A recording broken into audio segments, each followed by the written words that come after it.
حکیم مکنا خراسانیہ ایک پراسرار شخصیت ہے۔ وہ 8ویں صدی میں فارس میں رہتے تھے۔ یہ دور خلافت عباسیہ کے عروج کا زمانہ تھا۔ یہ سلطنت سائنس، آرٹ اور ثقافت میں ترقی کے لیے مشہور تھی۔ مکنا کا تعلق خراسان سے تھا، جو علاقہ علمی قابلیت کے لیے جانا جاتا تھا۔ ان کی ابتدائی زندگی کے بارے میں بہت کم معلومات ہیں۔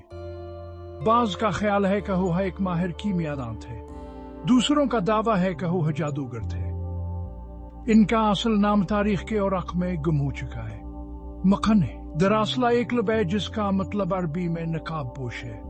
وہ ہمیشہ نقاب پہنتے تھے۔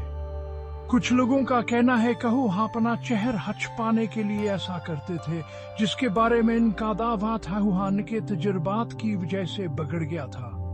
دوسروں کا ماننا ہے کہ یہاں کی اصل شخصیت کو چھپانے کے لیے تھا۔ یہ نقابان کی علامت بن گیا، جو خوف اور ہیبت دونوں کو جنم دیتا۔ خلافت عباسیہ اسلامی دنیا کے لیے ایک سنہری دور تھا۔ خلفاء علم کے سرپرست تھے۔ انہوں نے عظیم کتب خانے اور جامعات قائم کی۔ دنیا بھر سے علماء بغداد، جو وسوقت دار الحکومت تھا، کارخکر تھے۔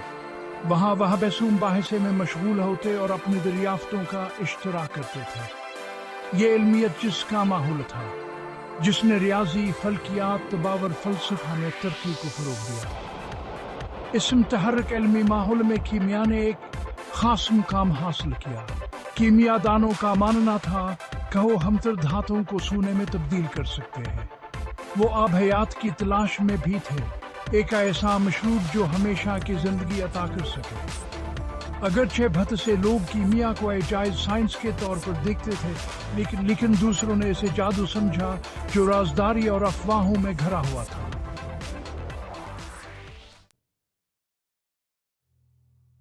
مکنے اپنے وقت کی پیداوار تھے۔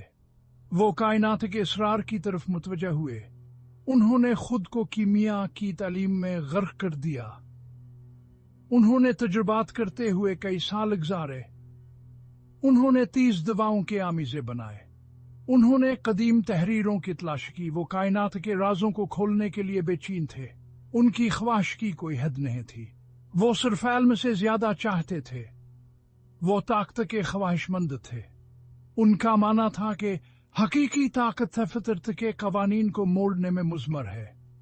انہوں نے ایک ایسے غیر معمولی کارنامے کو انجام دینے کا خواب دیکھا تھا جو اتنا حیرت انگیز ہو کہ وہ انسانوں کے نظروں میں خدا کے درجے تک پہنچا دے گا۔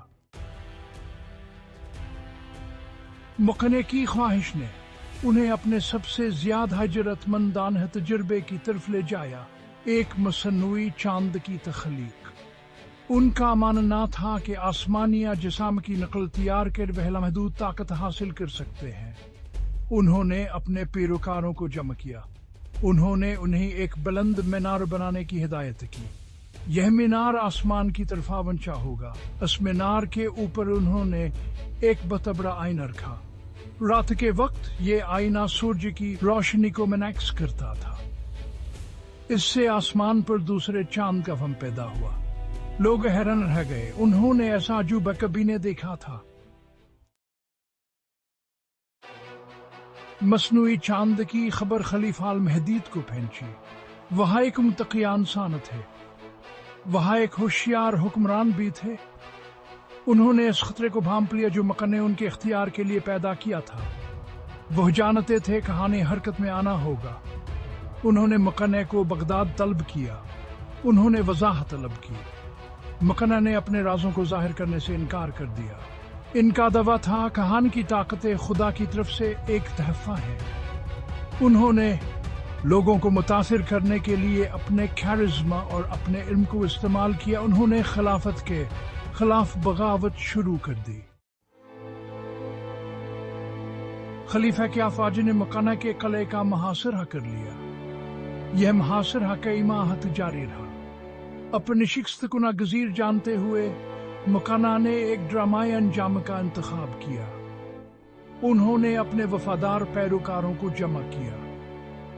انہوں نے انہیں ایک زہریلی وادی کہا جاتا ہے کہ یہ دوا فوری موت کا سبب بنتی ہے۔ انہوں نے رضاکارانہ طور پر یہ دوا پی لی، ہتھیار ڈالنے کے بجائے موت کو ترجیح دی۔ مکانا نے بھی حذر پی لیا۔ ان کی لاش ایک بھی نہیں ملی۔ بعض کا خیال ہے کہ انہوں نے اپنی موت کا ڈرامہ رچایا تھا۔ وہ کہتے ہیں کہ وہ پہاڑوں میں فرار ہو گئے۔ نقاب پوشمبی کا افسانہ زندہ رہا۔ مکنے کی کہانی پر اسرار ہے۔ کیا وہاں اپنے وقت سے آگے ایک ذہین سائنسدان تھے؟ کیا وہاں ایک دھوکے باز تھے جنہوں نے اپنے پیروکاروں کے عقائد کا فائدہ اٹھایا؟ یا وہاں ایک پیچیدہ شخصیت کے مالک تھے جو خواہشاور علم کی پیاس سے چلتے تھے؟ ان کی کہانیاں ایک سبق آموز کہانی بن گئی۔ یہاں اخلاقیات کے بغیر علم کی تلاش کے خلاف ایک انتباہ کا کام کرتی ہے۔ یہاں دھے عقیدے کے خطرات اور جھوٹے نبیوں کے شکوہ جاگر۔ آج ہم مکنے کی کہانی کو ایک مختلف زاویے سے دیکھ سکتے ہیں۔ ہم ان کے مصنوعی چاند کے پیچھے موجود سائنس کو سمجھتے ہیں۔ یہ روشنی اور ایکس کی ایک سادہ سی ترکیب تھی، تاہم ان کے اعمال کا اثر حقیقی تھا۔ انہوں نے خلافت کی عملداری کو للکارا۔ انہوں نے طاقت اور عقیدے کے نوعیت کے بارے میں بحث چھیڑ دی۔ ان کی کہانی ہمیں جدت کی طاقت کی یاد دلاتی ہے۔ یہاں سے ذمہ داری کی بھی یاد دہانی کراتی ہے، جواز کے ساتھ آتی ہے۔ علم کی تلاش ہمیشہ اخلاقیات، حکمت اور سچائی کے احترام کے ساتھ ہونی چاہیے۔